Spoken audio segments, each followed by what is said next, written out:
welcome to the podcast. Today we're going to talk about games because it's Tom and Mat Attack.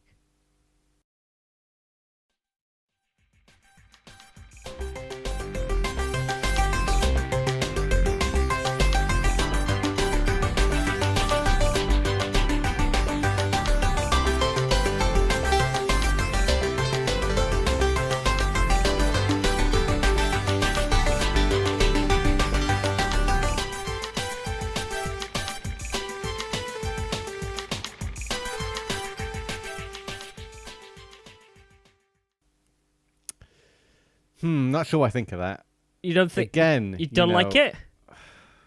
Didn't really say exactly what we were going to be talking about, did it? Really? Games. It's a very general. Maybe I should have said video games. Maybe I should have specified electronic what kind of games? media. War games. War games, the film. Yes, I'm very into that. Mind games. Love games. You playing your love games with me? That's a Matty Bush reference. They didn't say sex games. No, that would be a very different podcast. Board games. Board games. Yeah, we've never discussed a board game on the podcast, have we? No, we haven't. Playground games. Yeah. Hopscotch. How many other games can you name? Please. Write on our Twitter wall because no one else does. No. Do they do that? Is that a Twitter wall a thing? Or I just got it totally wrong. Right, it's a Facebook wall. It's just a tweet. It's a Twitter stream. Yes. Is it a Twitter stream? It's a stream, yes. It's a stream of consciousness. I guess so, at 140 characters at a time. Reply to a tweet with a game. Yes, that Grandad. Like us to... Yes, reply to a tweet with a game. If we tweet out, what are your favourite games that aren't video games? That's a good tweet, isn't it? Yeah. Do you want me to do that? Do that, Tom. I'll do that. Not right now because we've got a podcast to do. Shame. And I can't multitask. Yeah. How are you doing, Thomas? You all right? That was a long preamble into this podcast. I'm all right. I felt I had to improve your introduction slightly. So. Oh, right, okay. I was going to use the excuse that I'm ill, but, just shove the knife in my back while you're at it. Well, someone has to, Yeah, keep you on true. your toes. Exactly. You need that when you're feeling a bit down. You bleed my lungs. I'm sure I'll be able to breathe properly then. How are you? I'm all right. Thank you very much. Sorry to hear you're feeling a bit off. I am. I'm a little bit congested. There's something in the air at the moment. There's also all these bloody posters on the streets of Vila of all these people. Yes. Right? And these are all these electoral candidates, I guess. Yes, for the Danish political... But there's so many of them. Yes, there are. What's going on? Do you know why there's so many of them? Usually you get, a few. Because next week is the local elections here in so this Denmark. Is just kind of... This is for, Vejle Commune Council to say which part of Denmark we're living in. Not a lot to go off, though, is it? A face? No, it isn't. And chatting with one of our Danish colleagues who is in the know about Danish politics, apparently these signs are essentially very ineffective in actually determining the voting logistics. They were on the streets yesterday campaigning. There were people out there. You were shaking hands as well as seeing faces.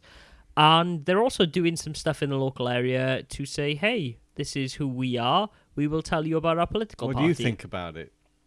Well, this is actually the first time we can vote in this election because we've been here over 5 years. Yeah. I'm probably going to vote. I don't know. I think it's Thursday. Is there anybody who makes their policies available to non-Danish language speakers? Some.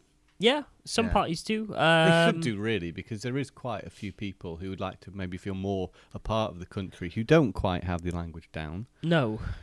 Ourselves included. Yeah. But there was, to be honest with you, even if I could speak better Danish, I doubt I would be well versed enough in Danish to actually read a political manifesto and go, okay, this is what this person wants for this people of Vejle. And here in Denmark, the communes, as they're called, the what the hell is the word for that? Like local governments in the UK. Constituencies. Is that right? Constituencies, yes. I guess so. Is that right? Right. Like local boroughs. What do you call Greater Manchester area? There is a term for that. This is how flued up I am. Council. There's boroughs, but there's also another word beyond that I can't think of. We're doing everything but talk about games. We are. Exactly. We're talking about the most important game, Tom, politics. I'd mention that because, all these people are just heads. Yes. It'd be great if somebody actually included their body on the poster as well. Just to give them maybe an advantage. I actually was walking yesterday and I saw someone had graffitied a mustache onto someone, and then I saw another poster of a woman with a nose ring, like a ring through a nose. Sure. And I thought that was graffiti, but then no, it turns out that was actually her political poster. And I was like, okay. And the moustache wasn't. The moustache was comically on. drawn on top of him. However, the nose ring, progressive Danish politics. I saw apparently. one with the word racist plastered over their eyes. Yes, there's a party here in Denmark called the Dansk Folk Party. They're kind of equivalent to UKIP. But I'm not sure if it was the folk party one, actually. No, but this is the thing. Okay, There is a more far-right party than Dansk Folk Party that I can't remember the name of. I believe their name is New Radicals. And they are the super far-right To party. bring this back to games, on the fighting game, or side-scrolling beat-em-up, Mutant Rampage Body Slam, Yes. there is a team, the humans who are fighting the mutants. They're called the New Radicals. Okay. I thought you were going to go final fight and say Hager for president, but never mind. Or Hager for mayor, sorry. God, my cold is so infectious. But it's okay, because I've been sat here most of the day, Thomas, playing Wolfenstein 2. Yeah, go on. Tell us a little bit about your thoughts on that game. I done gone beat that Wolfenstein 2, Tom. You've gone and beaten it? I've gone and beaten it, well, yes. how much time have you spent playing? Well, the wonders of debilitating illnesses, such as head colds, as every man out there will know, mean that you can do very little but stay in a house and play video games. You've been playing that all day? No, I played some of it this morning, and I played a big chunk of it yesterday, but I did other things. I feel like I spent a reasonable amount of time with the last game, but hardly scratched the surface. Is this shorter than the last Wolfenstein It's game? about 12 hours, I think. That's still quite a lot. It is still quite a lot. But it's actually gotten to the point now where I am preparing to do this, hey, I'm not going to play new release video games for a year and see how well I get on with it, but that is the goal at least. Yeah, it's the goal. I want to draw more, I want to write. As of January 1st. Okay. So I will try and squeeze in as many games as I can. You didn't have to get Wolfenstein. I did not have to get Wolfenstein. However, I had heard nothing but good what's things. What's going to start next year when you hear about a game which is so fantastic and awesome and you've got to play it, and you'll say, no, sorry. To be honest with you, I've not, as good a year as 2017 has been, there is not one gaming experience I could name that I've gone, oh man, this has completely changed the way I feel about video games. But you or certainly think had about a narrative. lot of enjoyable experiences. Oh, definitely. Nier, for example. Nier is a great experience. And Super Mario Odyssey is all we'll talk those about in a moment. Yakuza games are great. They got great stories. However, I don't feel that I really needed to play like 20 hours of a game to experience that great story. Who knows, next year the game could come along. It could. What's coming out next year that you're going to miss out on? Sea of Thieves? Sea of Thieves I've already played. I don't think that's going to change the direction of video games. Last of Us 2, especially after that Sony press conference, which I guess we'll talk about in a bit. God of War, no interest. Never played any of them. Sure. Okay. I don't know. I've got some that David Cage game, Detroit, no interest. Oh, yeah. Him of Quantum Dream, is it? Him of Quantum Dream, is yes. Quantum Dream? Of Fahrenheit and Heavy Rain and Beyond Two Souls. I bet Quantum Dream was his nickname in college. That's what they called him, yeah. The Quantum Dream. No, that is the goal, and so I'm just trying to like mop up my pile of shame, as it were, which is actually only. Well, that doesn't sound like fun, does it? Well, no, I mean, there's mopping up the game. There's only 2 games left that I have that I would still like to play, and that is Splatoon, and I would like to be Overcooked. I still might play games at a social capacity, because that's how I've been playing Overcooked, is when we've had guests over, we've been playing that. But I will beat Splatoon single player. Maybe every now and again I will play some Battlefield online with a good friend Jakob. But other than that, it will I'll pick up Yakuza 6. I don't think I'll play it though. Okay. I am a rather casual gamer. Or yes. Would you say that? I would definitely agree with your assumption. You are a casual gamer. Yeah, or someone who is very interested in playing new things, experiencing the latest and greatest the genre of video games, the medium of video games can bring. I would say you're less of a casual gamer because you you do like to try new things. You do like to buy a lot of video games and sample them. Yes. However, that's all you really do. What I realised, actually, recently was, I do these Paris pickup videos every week for Blast Process. Go and check out the YouTube channel. And represent my boys! I actually haven't done one for the last 2 weeks. And that is because sometimes I don't want to play maybe the games I've just picked up. Yeah. I might decide, like this morning, I could have played one of the new games I picked up. But I wanted to play Street Fighter 5 because I felt like playing Street Fighter 5. Yeah. And there's many times I felt like playing something. I thought, nah, I can't play that right now because I need to do these videos. Yeah. And I'm like, usually I'm excited that I've got a new game and I want to play it straight away. But sometimes, you're not in the mood for a certain type of thing. And I was in the mood for Street Fighter this morning. And so I played it. And now, because of this, I haven't got a video. Okay. Because I wanted to play Street Fighter. I mean, that's fair, man. Because this is how much time I spend playing video games. Not a lot of time. I dip in and out every so often. Usually weekend mornings if I'm not doing anything. Yeah. I might just have a bash on something. So my time playing video games, I do sort of limit myself to that because there are other things that I end up doing. Yeah, that's fair. Yeah, I feel a bit bad about not providing a video. It's okay. I'm trying to make up for it now with the podcast. Hey man, you will get over that feeling. There was a time and a place with Biographic where I would release a video every week, sometimes two.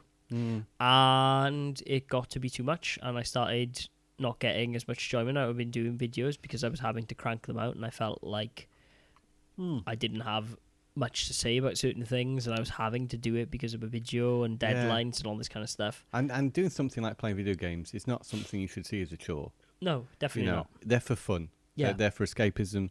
They're for a certain degree of satisfaction as well, yeah. Mm-hmm. So, Wolfenstein. Is a game which is kind of the perfect example and kind of embodiment of why I'm going to take a year off playing video games. Oh, really? Right. Here's the thing. The story of Wolfenstein, some of the moments in that game are absolutely incredible. Some of the best storytelling I've seen in a video game. PJ Blazkowicz is a character I should not really care about. However, I do actually think he is very well written. And he's a great chin. He has a great chin, a nice scar, and there's a lot going on with him as a character and the supporting characters aboard the U-boat that you're on in that game. I'm not surprised because the previous game was very well written. It is. However, like I talked about with the New Order, I think a lot of the shooting in that game feels a bit dated. Mm-hmm. There are some cool guns. None of the firefights in themselves, however, are particularly memorable. Really? I find shooting people quite satisfying in Wolfenstein. I mean, it is, but it's more of the same. It doesn't really go anywhere else, and I think I started to feel it a bit with Destiny, which is is an incredibly satisfying shooting game. Mm-hmm. But I feel that I've shot a lot of things in my time playing video games. Yeah. I feel that we've kind of reached a point where shooting something in a video game feels satisfying, and that's all there really is to it. Well, maybe for me it's satisfying short bursts. I could play a couple of hours of Destiny or Call of Duty a week, and that's fine. But maybe 12 hours of shooting things, over a short period of time. No, but I mean, I play Destiny once a week on a Thursday I raid. I didn't this week because of some other things, but usually I will spend 2-3 hours playing Destiny, and there's a chat room where I shoot things. At no point during that necessarily am I okay, well, just killing the ads here is something. There are raid mechanics and there are other interesting things going on with the shooting that actually, in my head, are the reason I'm playing that game. Depends how good at it you are as well, because I feel like the more I play these games, the better I get. Yeah. But I wonder when you reach a certain level that you can't feel like you can really improve your game much. Is that maybe where you're at with shooting games? Because I always feel whenever I play Call of Duty, I get a degree of satisfaction. I got so many kills this week. Oh, I'm actually getting better. I can feel myself understanding the game better, getting faster and getting more enjoyment. But that's perhaps the thing here is there's not that degree of with Destiny, there was a lot of times I was having to hide behind cover and recharge my shield and do all these other things. Yeah. Wolfenstein is literally you grabbing 2 submachine guns and just mowing everyone down. That is the gameplay as you go into an area I've tried to be stealthy every time I mess up because the mechanics are kind of against you to be stealthy in areas. You set off an alarm, lots of troopers come, you have an abundance of health, you have an abundance of armor at most times, and you just lay waste to them. Okay. I don't... Playing on the medium difficulty when I started actually was okay. But to be honest, is it to do with the difficulty level, do you think, though?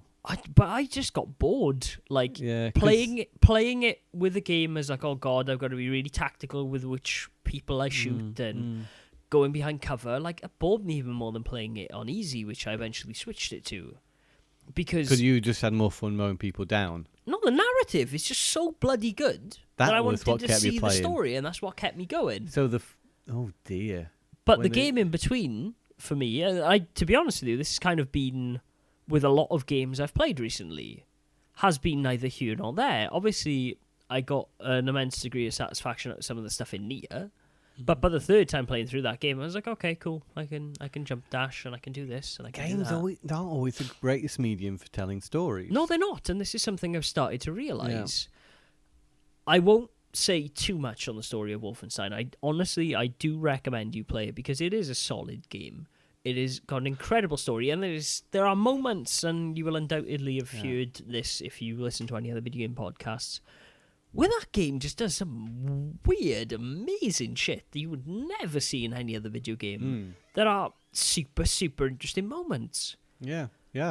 I mean, I can go off what I've experienced in the first one, but if it's anything like that, then I think I know what to expect. No, man. Even further. Because that did some surprising things. This is dialing it up to like 15 at some points. Okay. It goes some crazy places.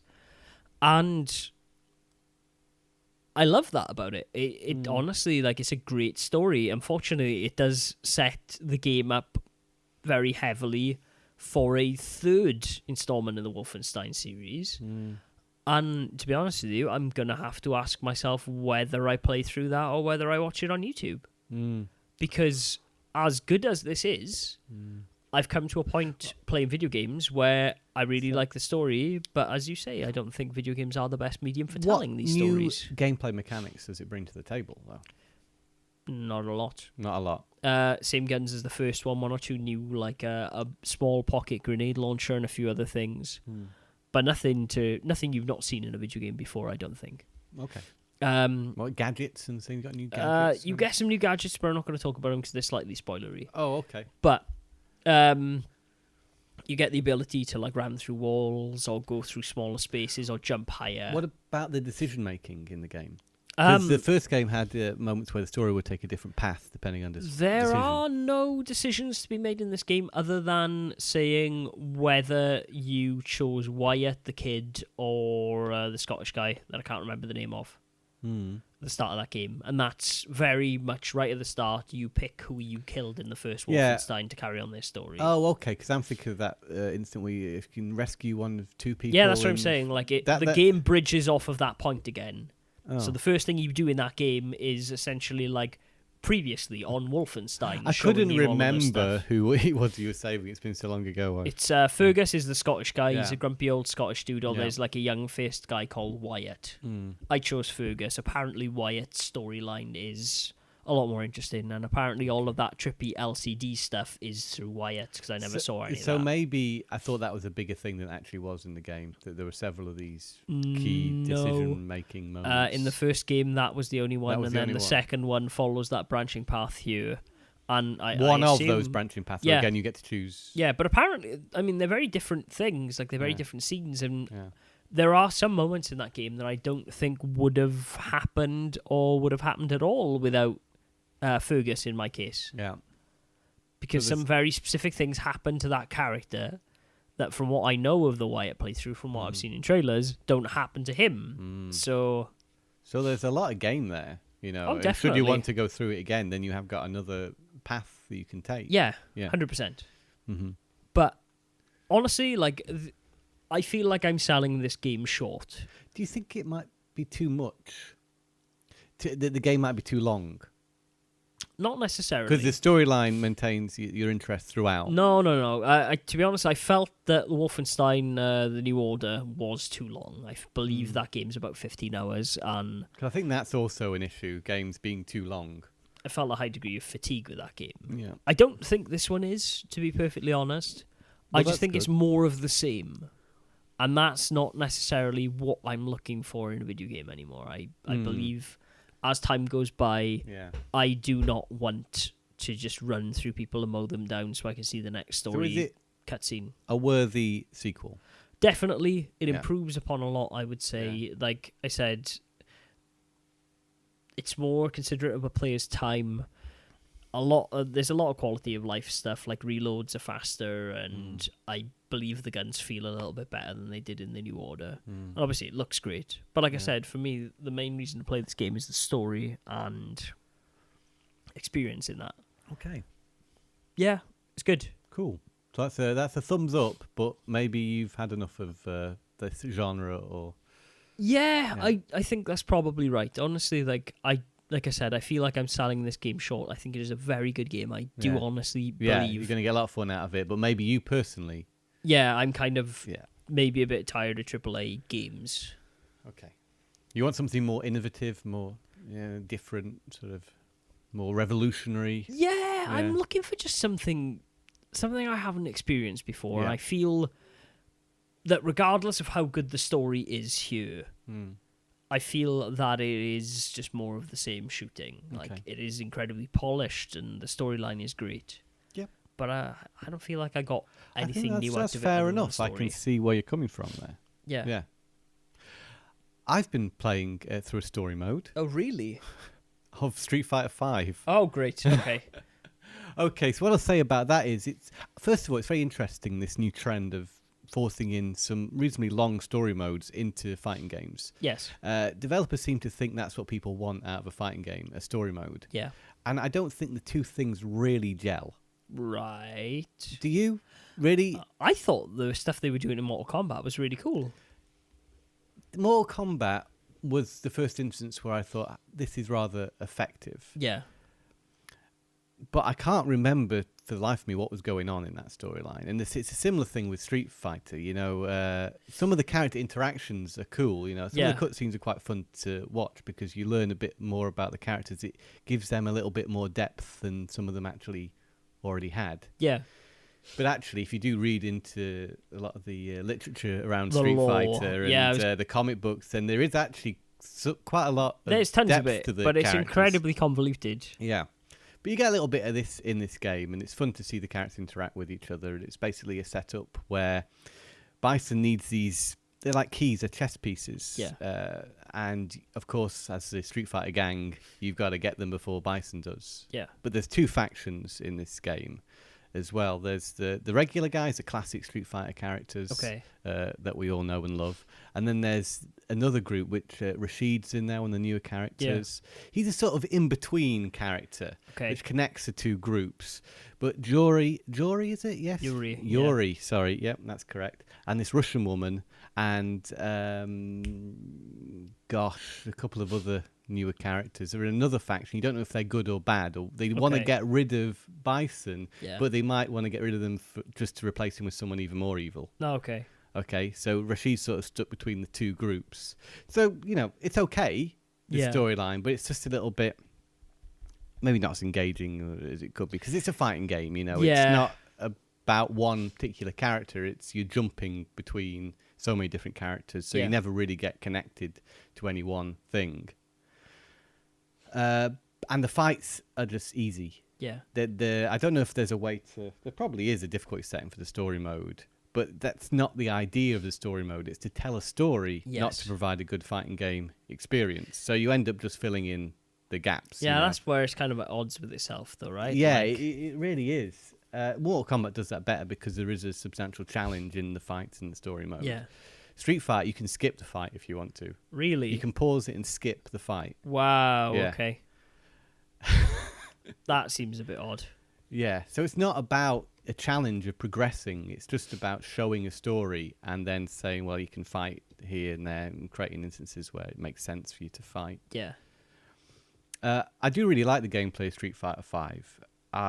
So, it's all right playing through. It gives you a chance to play as some of the characters you might not normally play as, Right. which is cool. It allows you to play as characters you don't have from the start as well, that you need to unlock.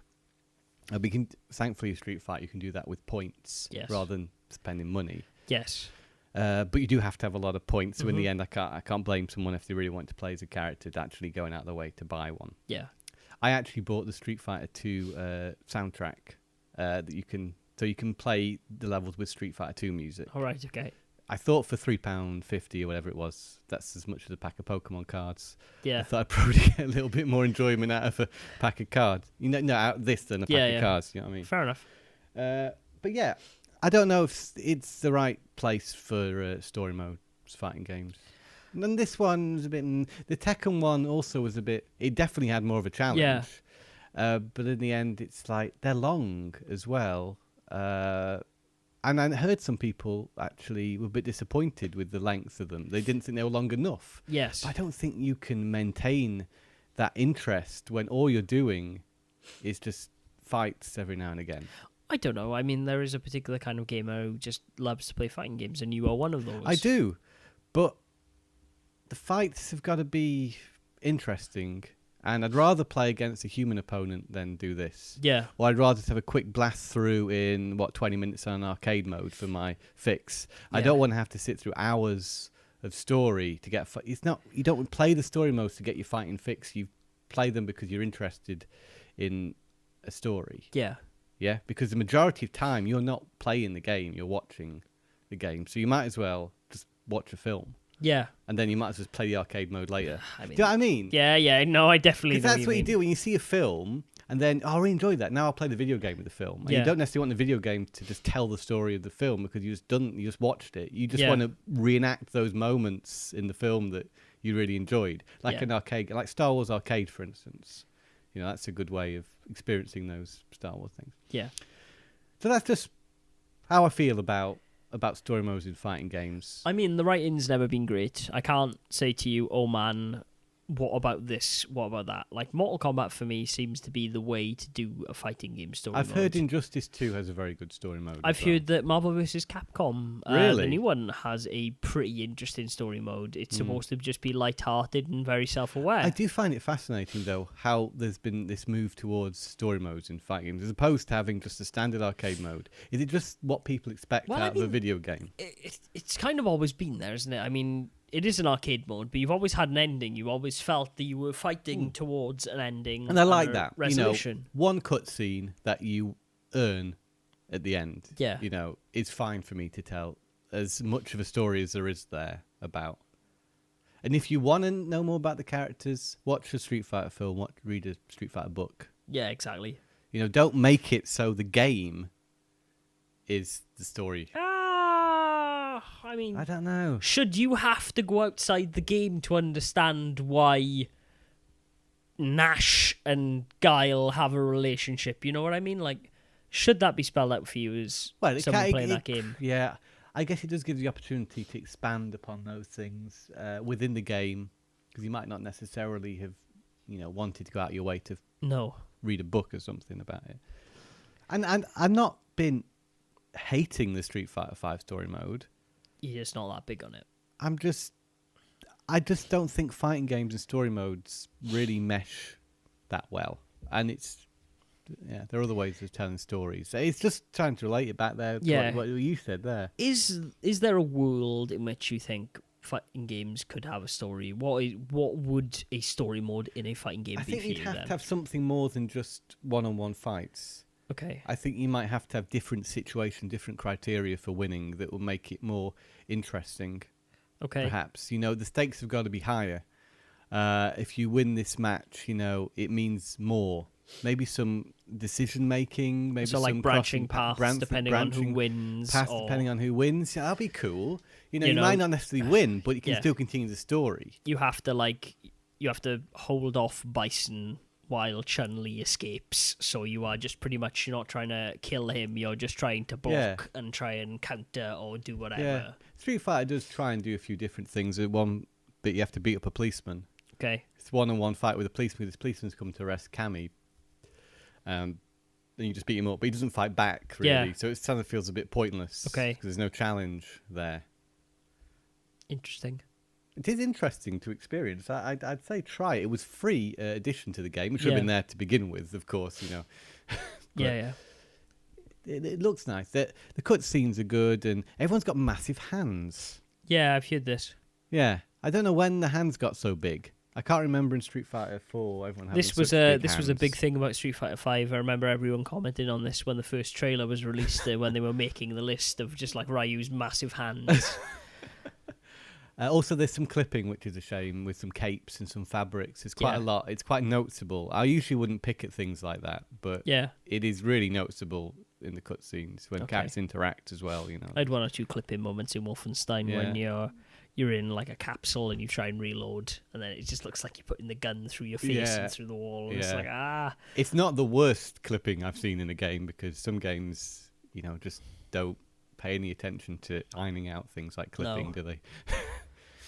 That was actually one of the weird things with Wolfenstein when I started off playing it. Like you're going through a lot of like war-torn areas, and just the walking around some of that terrain, like your character would catch on some of the scenery, or you wouldn't be able to like traverse over stuff in a way you'd kind of expect in a video game in 2017. But there's a lot of big games come out at the minute, isn't there? I'm curious on the subject of clipping whether or not Assassin's Creed, which is a series that is notorious for bugs. I have seen one or two videos of like weird bugs of like when you desynchronize when you die, of like a character catching on a wall and continuing to jitter, and then the game kills you to restart, and then you being pulled apart. I wonder why it is that Assassin's Creed tends to go wrong so much. Is it because the development's rush? Is it because the games are overly ambitious in what they're trying to achieve? Bigger areas, it's the same as like Bethesda games like Skyrim tend to be. It's just bigger areas, more bugs, more code. But what about GTA? GTA's always for me been a solid experience. Rarely have a. You can get stupid things happening in a GTA game, though. But you don't hear about as much as Assassin's Creed, do you? I think you Is do. Assassin's Creed just become like the target for these? The punching bag for this kind of thing. I think it could have. Maybe, but I think there's a degree of stupidity in Rockstar games that people are willing to accept because of that universe. It just feels out of place in the more serious tone of a Assassin's Creed game. Perhaps, yeah. Also, like, some of that stuff in Assassin's Creed Unity, for example, where characters had no faces. Yeah. And it's just eyes and, like, mouths talking.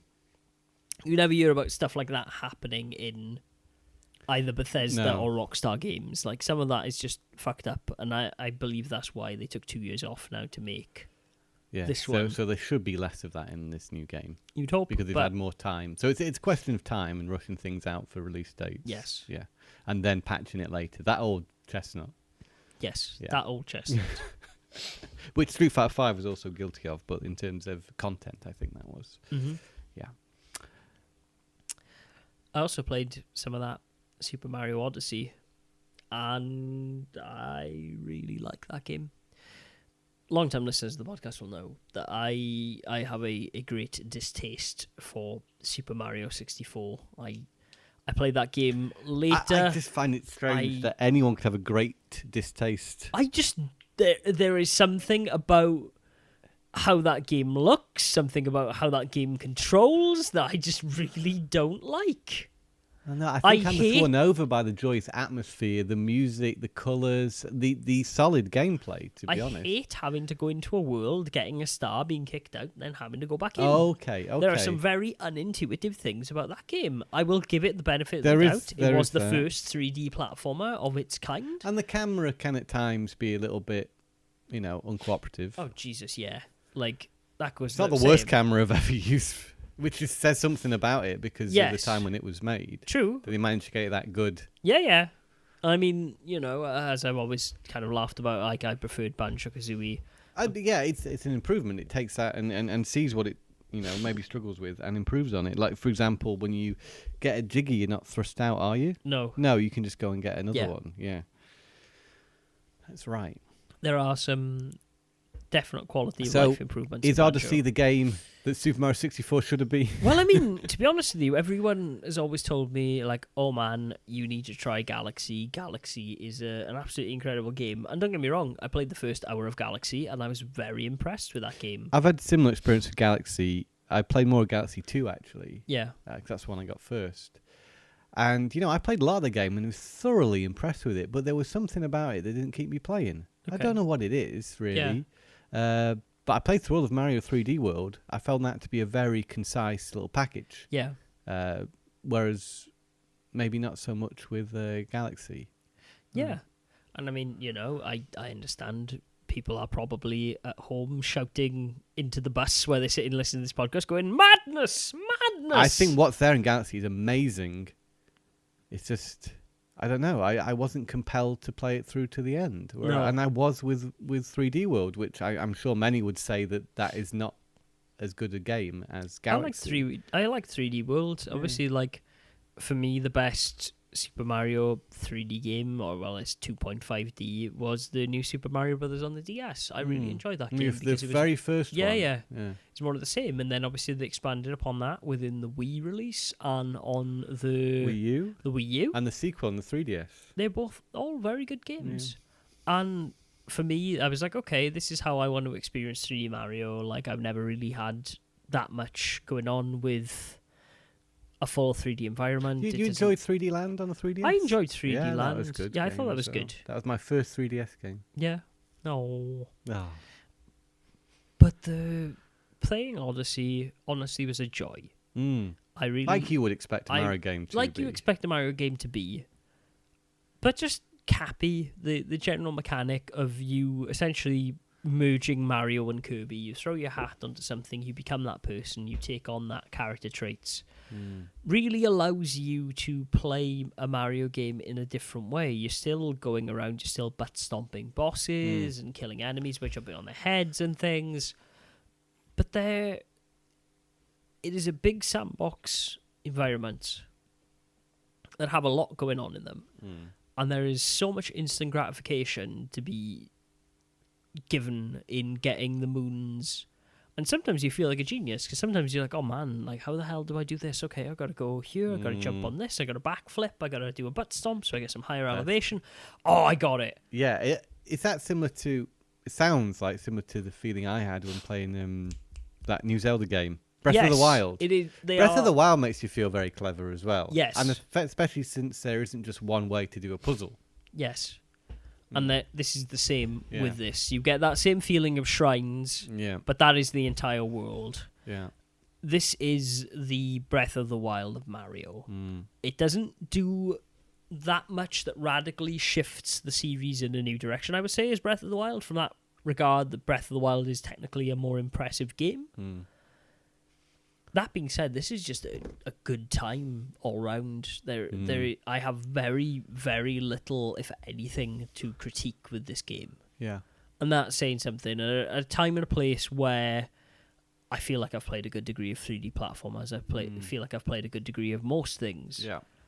For it to keep my attention for, the 12 hours I played to get through the main story, and then an extra additional few to do like a secret M boss, was phenomenal. Like, I played through Mario and Rabbids before I played it, just to complete that game, to get it out of the way. And that was good. But by the end of the game, that had started to drag a little bit. The fact you say get out of the way would imply... Well, I mean, I wanted to beat it before I played Odyssey, was the thing. Because I knew you wouldn't go in back my heart to of it, hearts, maybe. if I put Odyssey in that Switch, I would not go back to it. So I beat it. I really enjoyed it. I think it's a really good game. And to be honest with you, by the end of that game, I kind of understood strategy games a bit better. Okay. However, like, Mario Odyssey, man, like, it just does some great things. There's just... You throw your hat onto enemies, and there's such as a caterpillar. And the caterpillar just extends, meaning you can go around corners. And so there's a lot of puzzles where you're on moving platforms, and you're having to essentially, like, snake your way around the platforms to not get hit by the spikes and land on other blocks, and then retract yourself back in, and then do it all over again.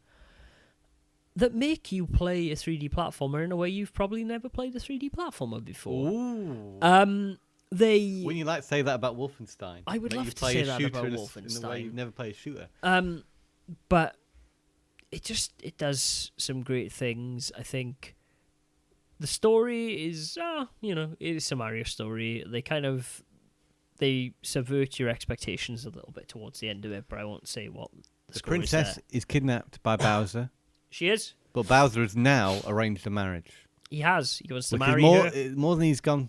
It's further than he's gone before. Yes. Yeah. He kicks you off of his big flying ship. You land. You meet with Cappy, and then Cappy has a spaceship called the Odyssey that's been broken, and you need to find moons to fix the Odyssey.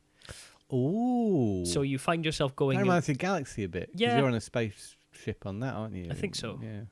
And so you start going around these different parts of the world where Bowser is going with the intent of, for example, getting Peach a wedding dress or getting a cake. All of them have a theme around the wedding, and you are trying to help the inhabitants of that place fight him and his little rabbit, space rabbit things from planning this wedding and stealing these things from He's these not people. got his Koopa Kids.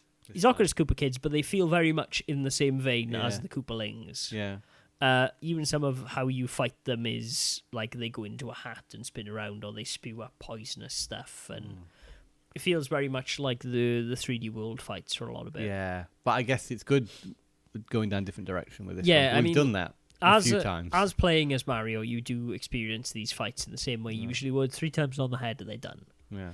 However, most of the other boss encounters in the world generally rely on you taking over an enemy and using their unique characteristic to kill the enemy. For example, there's one thing quite late in the game where you're fighting a giant mechanical structure and you are like a woodpecker. So you're this little bird. It kind of looks a little bit like an angry bird wobbling on your 2 legs. You're quite slow. And then you just got this nose. And when you hit A, instead of you... it's either A or B, whichever it is, instead of you doing a regular attack as it would be in most other things, the nose of the woodpecker goes. So it goes... So that means that you're hitting bombs back with that. It means that you're going up to the legs and trying to chip the armor off the legs. And then you can also use it to climb, because when you do it at a surface, it makes it that the nose is bendy. So you can press down, and then when you press up, it releases, and then you do a long jump. And I guess this feels intuitive. Like, you may be the first time controlling a character like this, but you learn how to use get it him. instantly. They are just playing with established mechanics. For example, there's one when you're on a water world where you're like a little squid thing, and essentially all it does is you either hold down and B to jet up, or you press a direction and B to jet in that direction. The same button commands as you would with Mario. They just do different things. Yes, they do. That's good, because the worst thing would be totally different. And it tells you when you get into the thing for the first time what the controls are. Oh, okay. So it's like, okay, cool, I can do this, if this, you and this. were in doubt. Sounds a little bit like Banjo-Kazooie. A little bit. Banjo could turn into different things. A little bit, yeah. That's interesting. It is. That it's all come full circle. And now Mario's taking a few cues off Banjo, perhaps. Perhaps, yeah. But these become core to the experience for me. But then again, I mean, Mario would sort of gain new attributes in previous games, wouldn't he? Like Frog Suit or Tanuki. Yeah. He's done this sort of thing before. Yes. Just not in such a way. No, like I said, this is more Kirby than anything I think you ever experienced in a Mario title before. You are taking over enemies. You are using their abilities to your benefit. You throw the cap on the enemy, then you control the enemy. Yeah. You become the enemy. Yeah. Oh, so then Mario. Becomes the enemy. Yes, every enemy suddenly gets a Mario moustache. So it's not like Mario is standing there while Cappy. No, you are the enemy. You're not.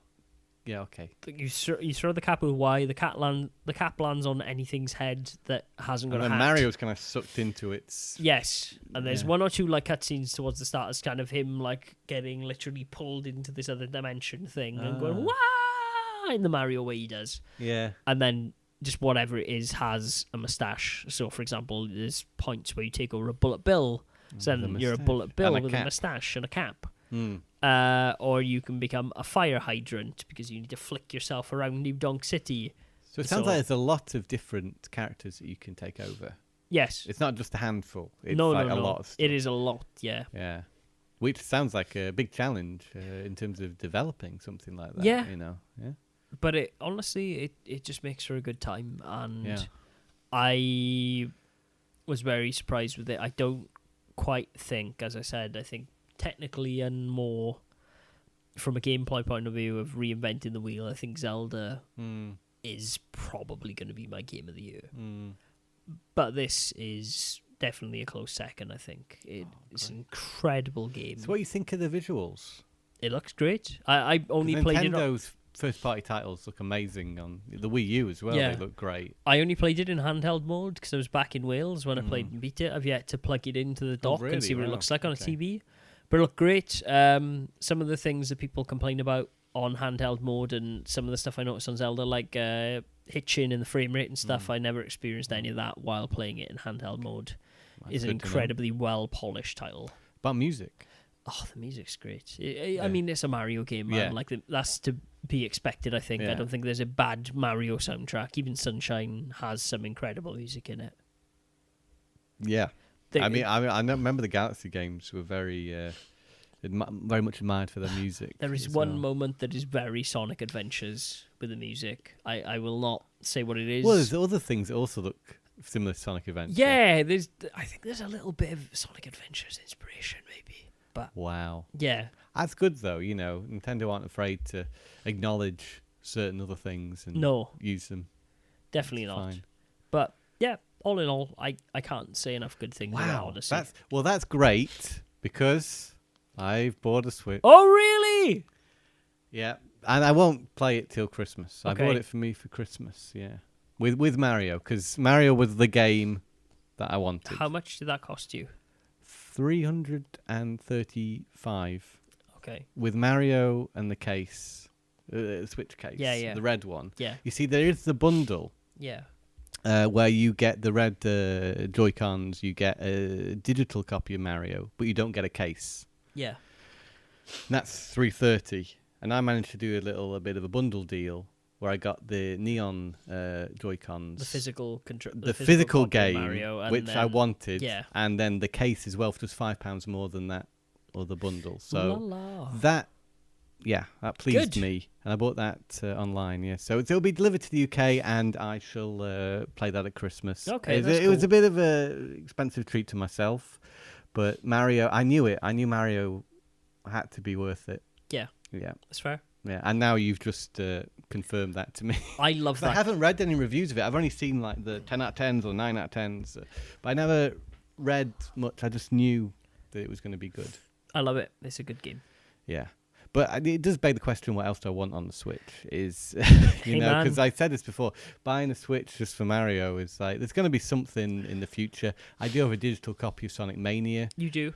Which I shall... Oh, I beat Sonic Mania as well. Yes, you beat it before I have. Yes. Wow, that says something. Wow. Yeah, I mean, like, I was on the end boss. I'm not going to say much about that game. Yeah, well, I'm also very close to the end as well. I thought there was going to be a second end boss. Am I very close to the end? Or not? Where are you? That level we played together. Did we play it together? No. I think you're at the end of the game. I think you just need to beat that end level. Yeah, I think I am. But I was playing on your couch that one time. Was it that one? I think so. Yeah. Yes, then you are at the end of the game. You just need to beat that end boss. Yeah, yeah. I've been playing a bit of Puyo Puyo Tetris. Yes. I got it on the PS4 for £12.50. We played it on the plane, and Marta beat me. Great game, love it. I actually ended up with a Japanese copy because it was cheaper. Yeah, I just say this. It's easy enough to work out the options. I've really been enjoying playing through the story mode, not for the story, but for the constant changing of challenges throughout. I'm about 20-30% through. I've done the first maybe 30 levels. And I like how it changes things up. Sometimes you're doing like a time attack. Sometimes you're doing switching between Puyo Puyo Tetris. Sometimes it's a straightforward one-on-one match. But one of you may be Tetris, one of you may be Puyo. Or it could be both Puyo. I'm better at Tetris than I am Puyo, but I'm learning Puyo Puyo pretty well now. Yeah. And I get it. And it's very satisfying. I'm just not as good at it as I am at Tetris. Well, I at mean, the minute. you've got many years of experience playing Tetris as opposed to Puyo, so it's fair. So I actually think that if I could get that cheap, I'd like to have it on the Switch as well. I think you can. I think it's pretty affordable. I heard it was on sale digitally at one point, for a discounted price. Yeah. If that ever happens, I'd be quite happy to get a digital copy of it. I doubt it takes up a lot of room on your Probably not on your Switch. I'm also curious about Street Fighter, but I wouldn't want to pay too much for it. No, I like the idea of having I saw it Street pretty cheap. Fighter I saw on it for there. about £25 mark pre-owned in CEX when I was back. I get that if I can get it cheap enough. I wanted to pick up Cinemora, the physical copy of that, but I didn't in the end because it was £25 everywhere. And I was like, I've already got that game. Do I really need to buy it for 25 quid? So eventually I'll get that. I mean, you've got a great library of games already on the Switch. You have a great version of Mario Kart. I know you already have it on the Wii U. Yeah. Splatoon 2 is a very good game. I'm not going to get either of them. No. Mario and Rabbids is also great. Honestly, I think Mario and Rabbids is a good game. Yeah. I would like to get ARMS. I don't think it's got the longevity perhaps you'd be looking for, but I'm having to be pretty... At the moment, I'm not going to be buying many Switch games because I've just fair. bought a Switch and it wasn't cheap. yeah. I've also pre-ordered Sonic Forces, but for the PS4. Yeah. I didn't know I was getting a Switch at that point when I pre-ordered that. Also, I think maybe PS4 might have the edge over the Switch version. I don't know. It's not very good on either. Really? Yeah. Have you heard already? I It's not out yet. it's out in Japan, and Famitsu apparently trashed it. Oh well. Didn't break the bank, but No. Sonic. I always buy Sonic games at launch as long as it's better than Sonic Boom. I don't know if it's supposed to be. I hear it's not very good. But I have found a certain degree of enjoyment out of all the recent 3D You have? Sonics. Like Generations, I think it's great. I would have expected it to be on the same level as Generations, actually. Yeah. Considering, I'm sure it's the same team. Yeah. pretty sure it from is. what I saw very low review scores making the rounds. That's a real shame. Not the best way to follow up Sonic Mania, is it? Really, Sonic Mania is a super game. You'd hope this could maybe measure up to it in some way as a 3D game, at least.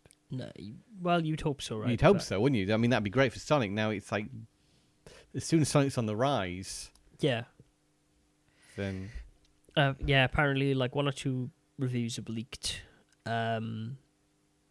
Actually, no. Famitsu did give it a good score. Give it 35 out of 40.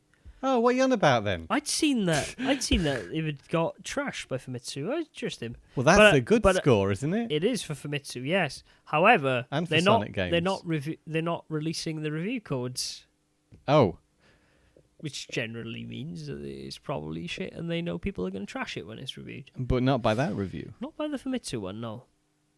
I don't think Sega's giving them a bit of money. I don't know. I don't know if heaven forbid that goes on in video game reviewing. Yeah, exactly. Yeah, I'd seen. Okay, so maybe it's not as bad as you just told me it was. I've heard nothing but bad things about that game from a variety of podcasts and other But media. then there are a certain amount of people who have it in for Sonic. I certainly think, being the fan that I am and having liked the recent games, Yes, you But are I an would edge probably- case. But apparently Bubsy's terrible. So I avoid Bubsy. can believe that. Funnily enough, Yeah, apparently Bubsy is one of the worst games ever made. So wow, they're Spare keeping up a yourself tradition that. there, aren't they? I mean, I didn't really mind the Super Nintendo one when I was a kid. Well, but I played a bit of Bubsy 2 recently on the Mega Drive, and I did not like that. I played one it on the Game little Boy, and bit. it's absolute garbage. Yeah, well, I don't like the fact it's hard to know really where you're at or where you're going. It's Yeah. this hub world, all these levels, and Yes. it's very confusing. Now, do that. Take out all of the story and all of the context for why you're actually doing anything, and put it on an 8-bit console. Yeah. Then you'll have the Game Boy version. Yeah, well, I can't Garbage. remember there being much context to the Mega Drive one, to be honest. Fair enough. Yeah. Any more for any more? You played anything? Picked anything up? Yeah. I swear I have. I think we should talk about what the amount of games been released lately and how scary that is in terms of someone who really likes trying out new games. How do you indeed pick what to play?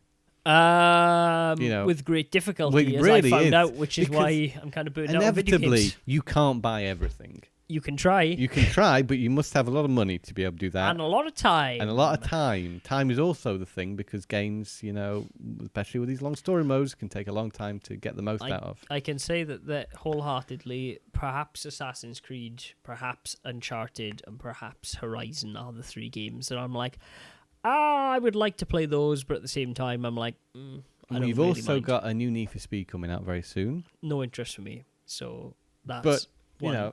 I mean, Call of Duty just came out Call yesterday. of Duty is the other. Yeah. And Call of Duty, I heard somewhere it was very good. Yeah, I'm sure it is. I'm sure it is as well. Battlefront 2, obviously, and we don't care about that. But well, I mean, people do, though. yeah. What else have we got? There's a few other things, right, that are still yet to drop. I mean, Sonic Forces, as you just said. Xenoblade Chronicles Super 2. Lucky's Tale. Super Lucky's Tale is also out. Cuphead's already out. Cuphead is already out. Yeah, that's one. We can't talk about Cuphead as being an upcoming release anymore. No, exactly. Oh, what a shame. There's something else as well. I can't remember. That's enough It is. already. Yeah, I mean, especially after like last Friday when Mario, Yeah. Assassin's Creed, and Wolfenstein came out. Yeah.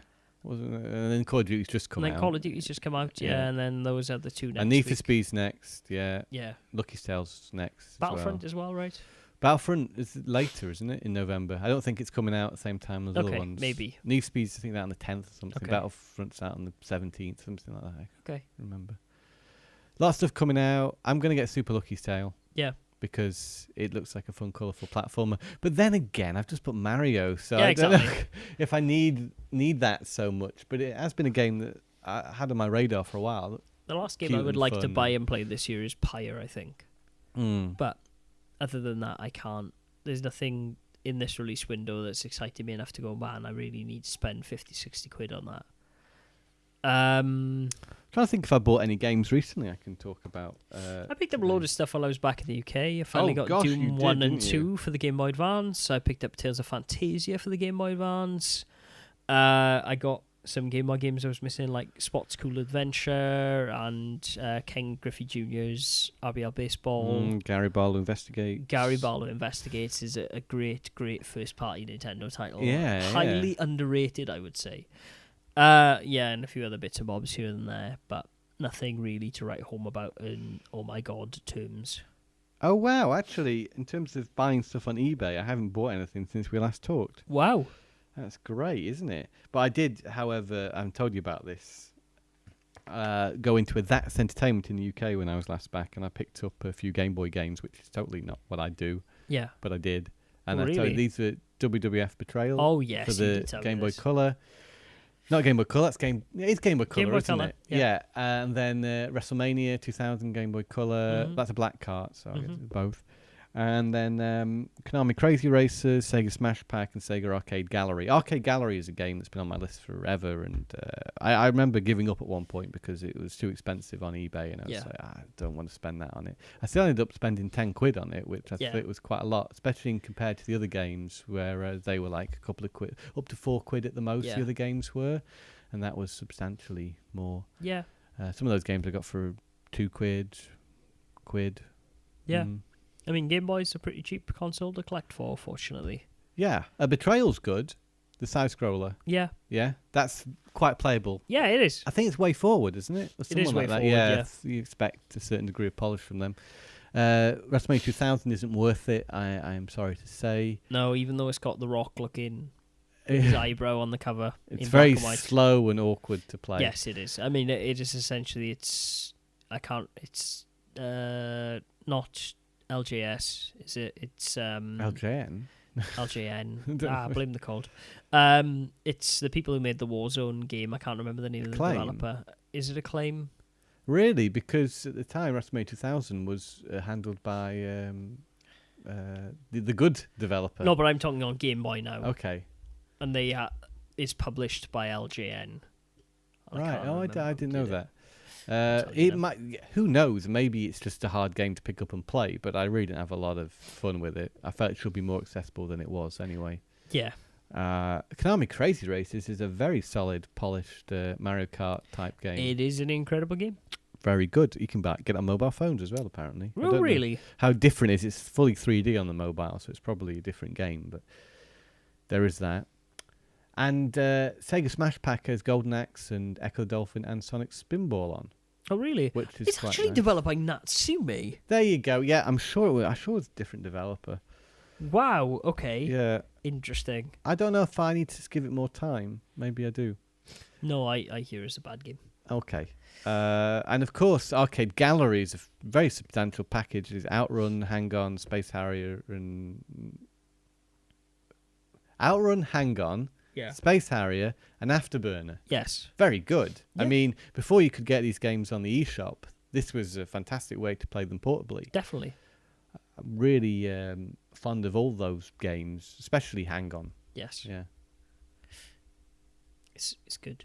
It's a good It's collection. good. I don't own it yet. But then I will realised, of course, I've already got Hang-On on the 3DS, so that's fine. whatever. Oh, no. Now I've got it on this console. You know what I'm like. Yeah. You gotta get it on every console. Gotta catch them all. Gotta catch them. I can't think if I picked up anything else of note. I was looking for a copy of Way of the Samurai. I didn't get that. I teased myself by going, oh, wow, there's a copy of A Shadow's Tale in this CEX. I should buy that on payday. I'm sure no one will spend 48 quid on a Wii But game. that's a surprising part. I did not realise that game was asking that price. Yeah, it's been asking that price for a while. Crazy, because I remember when, a long time after it came out, it went cheap again. On 15 quid on Zavvi. Yeah. And you sent me a link and I didn't buy it. Yeah, I'm Yeah, aware. yeah. I remember. Yeah. Well, that's how it goes. Oh. I bought it 40 quid postage. Oh, yeah, I bought Marvel vs. Capcom as well. Oh, really? Yeah. Oh, great. Maybe you should play the single player and let me know if it's any good. I'll pick it up when I go back to the UK. Only cost me 22 quid. Yeah, that sounds about right. It's come down. It's like half price now. Weird that. If they release another version of it in the future, maybe I'll get that for... I think they will. They won't. Because I remember what they did with Marvel vs. Capcom 3. I initially bought it the on the Ultimate one, right? 360, then bought the Ultimate one on the PS3. Yes. Yeah. Who knows? Who knows? But it got that at a good price. I'm rather interested in the Resident Evil 7 Game of the Year edition, whatever it's called. That's coming out, I think, on the 12th of December. Yeah. It'd be worth picking up. I want to play that game. For sure. I want to play that game. Yeah. But we'll see. Okay. Yeah. Brings us to the end of the podcast, I guess. Mm-hmm. Thank you for bearing with me, and I think you've done very well considering you're under the weather. Thank you. I tried. Apologies to the listeners for the talk of politics up front and the rather lackluster introduction. I didn't mention it at the time. I was really just laying into you there a bit heavily. When we were Matt, talking I'm about sorry. politics, my fiancée Martha actually handed me a note that see says, this. "I thought you said games, lol," because we were talking about podcasts for 5 minutes. Oh well, that's how it goes.